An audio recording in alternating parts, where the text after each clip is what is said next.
पिछले 8 महीनों से एक पिता जमीन खोद खोद कर अपने बेटे का शव ढूंढ रहा है।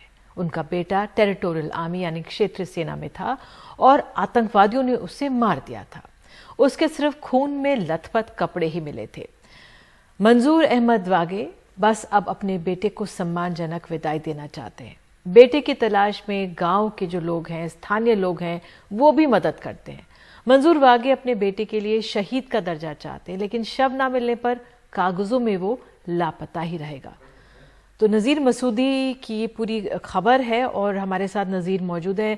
नज़ीर, बहुत ही पीड़ादायक ये खबर है। क्या इस पे आगे बढ़ा जा सकता है? और आपने जैसे बताया 8 महीने से वो खोद रहे हैं। इस पे क्या कहना है स्थानीय लोगों का? जी, लोग जब हम उस गांव में देखते हैं कि किस तरह वो परेशान है और 8 महीनों से इस शख्स का साथ दे रहे हैं, हर दिन उसके साथ वो जमीन खोदने के लिए निकलते हैं, तलाश करते हैं कि कहीं जो शाकिर मंजूर हैं, राइफलमैन था टेरिटोरियल आर्मी में, उसकी लाश वो मिले। गांव वालों को मालूम है कि मिलिटेंटों ने उसको उठाया। वो पिछले साल ईद मनाने के लिए अपने घर गया था, वहां दोपहर का खाना खाया, वापस चला गया अपनी गाड़ी में। वापस किसी ने वहां रास्ते में रोक दिया, उसको किडनैप किया गया। फिर उसके पिता जो है मंजूर अहमद वागे, उसका कहना है कि उसको टॉर्चर किया गया, उस पर तशद्दुद किया गया ताकि वो कुछ बयान दे सके। लेकिन उसके बेटे ने, जो सेना के एक जवान था, उसने वो करने से मना किया और टॉर्चर में ही उसको मारा गया।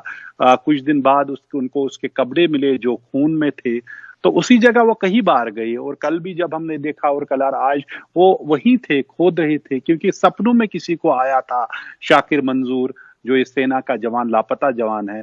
उसने कहा कि मेरी लाश को यहाँ दफनाया गया, यहाँ आइए। तो 8 महीनों से एक पिता की जो दर्दनाक कहानी है कि 8 महीनों से किस तरह वो जमीन खोद रहा है ताकि अपने लापता बेटे को, उसकी लाश को, उसको शव को कहां से है वो निकाला जाए और उसे ठीक तरह दफन किया जाए। वो कहता है कि वो उसको जनाजा पढ़ना चाहते हैं। नज़ीर, इस खबर का एक और पीड़ादायक पहलू ये भी है कि अगर इनका शव नहीं मिलता है तो इस बेटे को शहीद का दर्जा नहीं मिलेगा जो पिता चाहते हैं, वो लापता की फहरिस्त में होगा। ये भी बहुत दुख वाली बात है। जी, सरकारी जो कागजों में अभी तक वो लापता हैं।